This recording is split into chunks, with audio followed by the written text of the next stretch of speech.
Be taking a look at intellectual property and internet law. It's chapter 5 in your textbook, and we're going to take a look at what intellectual property is, what law protects trademarks and patents, what laws protect an author's rights and works they produce. We'll be talking specifically about copyrights, trade secrets, and finally we'll take a look at IP rights in the digital age.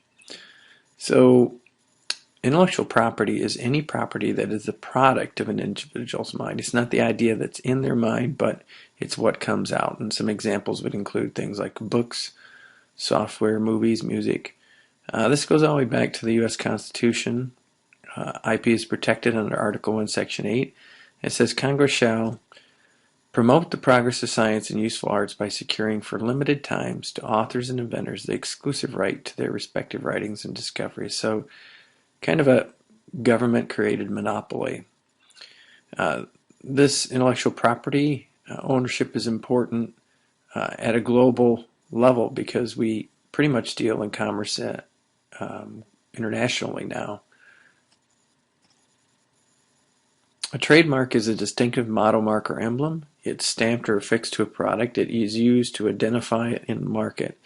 Case 5.1 is an example of a name and the use of the word Coke, and how if a competing company uses that name or perhaps a mark, something like the Nike swoosh would be an example, that would be trademark infringement. When I say infringement, I mean interfering with someone's intellectual property rights.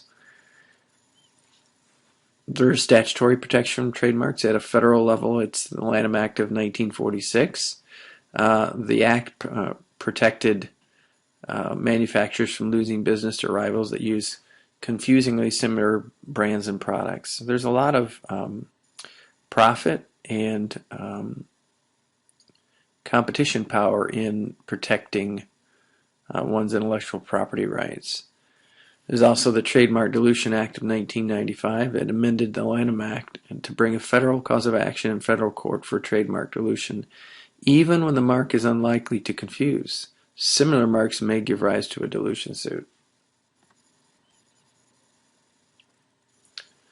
Trademarks are required to be registered through the U.S. Patent and Trademark Office, and there's a link there, uspto.gov. You can go there and take a look at their website. It's pretty comprehensive. The reason for the registration is to give notice to third parties, and somebody could be using a product or a mark on that product and still be entitled to register for a trademark. So a mark can be registered if it's in use or will be used within 6 months. Notice that an infringement can be intentional or unintentional. So if there's a substantial copying of the mark, it really doesn't matter whether the person knew that they were doing it or not. I'm going to take a look at different types of marks. A strong mark is a something that really gives the product distinction. So examples would be something like Apple, Xerox, Starbucks, and you can think of the either of those any of those products, and you'd see a Macintosh Apple, or you would see I think they call it a siren, a logo that would depict Starbucks coffee. A descriptive, geographical, or personal name doesn't acquire protection until the consumers associate the term with the product. And an example is London Fog, which is a brand name, which is a type of apparel product.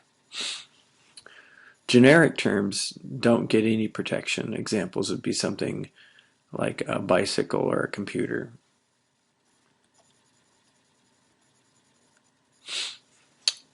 We'll also take a look at service marks, certification marks, and collective marks. These are like trademarks, but they relate to different things. So, for example, service mark, obviously that relates to service, It might include something on TV or radio. Certification mark is usually something that indicates the quality of the goods, and examples would be UL tested or good housekeeping. And a collective mark is used by members of cooperatives, associations, and unions. There's also trade dress, which really has the same protection as trademarks, but it addresses a different issue. We were talking about Starbucks and their logo. When you think of trade dress, you think of the colors green, white, brown now. It protects the image and appearance of a product. If you think of McDonald's, you usually think of yellow and red, just that certain dress or look that the brand has. One of the big issues is the counterfeiting of manufactured goods, and at an international level this can be difficult. One thing that has happened in recent years is attempts to criminalize intentional counterfeiting of goods. A trade name indicates that all or part of a business name is protected, and an example would be something like Safeway or Meijer. Over the internet, there's this whole idea of cyber marks. If you have a trademark, what is that like in cyberspace? Example would be something like Nike.com, and there are organizations out there now that try to resolve conflicts related to domain names. And in the past, one of the things that happened is people would buy up domains like Nike.com and then try to sell them, and that was called cyber squatting. So when somebody attempts to take a domain name that belongs to a trade name, that can be a violation of the Anti-Cyber Squatting Consumer Protection Act of 1999. Another thing that's happened is maybe not a direct use of the name in the domain, but meta tags are embedded in the page, or keywords used so that search engines are directed to certain sites. And in other cases, using names of domains or meta tags to direct traffic has resulted in dilution of trademarks.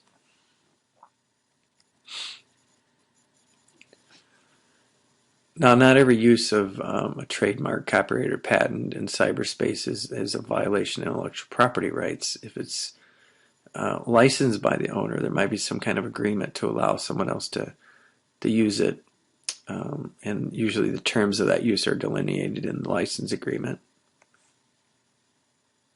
You can take a look at case 5.2.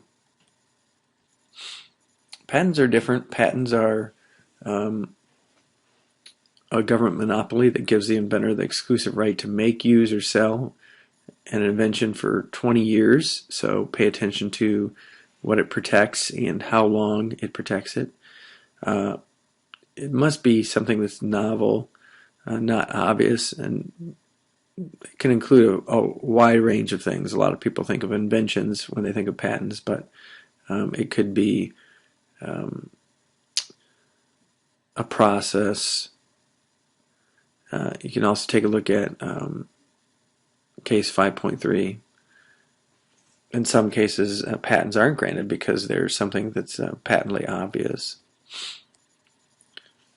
But if someone else uses or sells or produces a patented product without permission or license, that's patent infringement.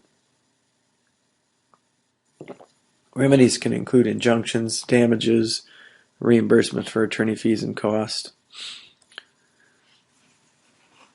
Copyright is automatic. The other types of little property rights we were talking about require some type of registration. In this case, it's an automatic thing by federal statute under the Copyright Act to the author for life plus 70 years.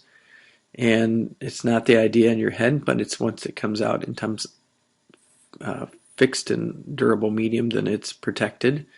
And ideas are not, but it would include things like books, poems, writing a manual, and penalties for infringing on copyright can include damages and criminal action. There are some exceptions. One is the fair use exception. Certain persons or organization can copy materials without penalty, and it doesn't mean that, for example, if I teach that I can just copy your textbook and hand it to you, but that under fair use there are limited uses of copied material that I could pass out for a one-time lesson in class or something like that. There's also copyright protection for software. Software is a tricky one because software is not only a writing of code that's subject to copyright protection, but also could be patentable as a process.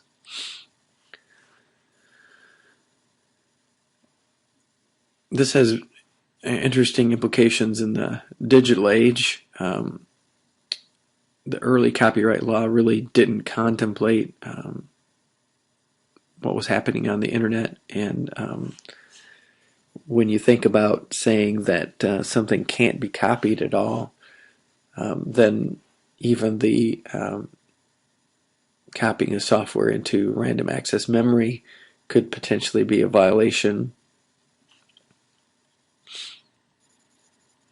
And things like peer-to-peer sharing or distributed networks, or possibly now cloud computing, where information is stored in other locations. And there's also concern about that property being someone else's property, and that whoever's holding it onto might be liable for infringement.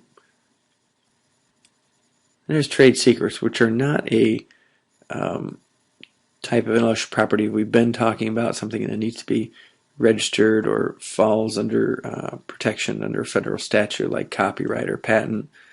In this case, we're just talking about confidential records or secrets that would give a competitive advantage. Some examples could include everything from a customer list, formulas, pricing. But theft of a trade secret is protected as a federal crime under the Economic Espionage Act of 1996. Something we need to be thinking about now as we conduct business online is what kind of information we share through email, and the fact that that might get into the hands of a competitor. We've also got international protection of intellectual property rights. Not expecting you to memorize these laws or the years they were created, but generally understand that there is intellectual property protection at an international level, and primarily it works that if we are involved in some type of agreement or treaty with other countries, then we reciprocally honor our intellectual property laws. And there is an organization called WIPO that is responsible for resolving disputes involving intellectual property for all members of the organization.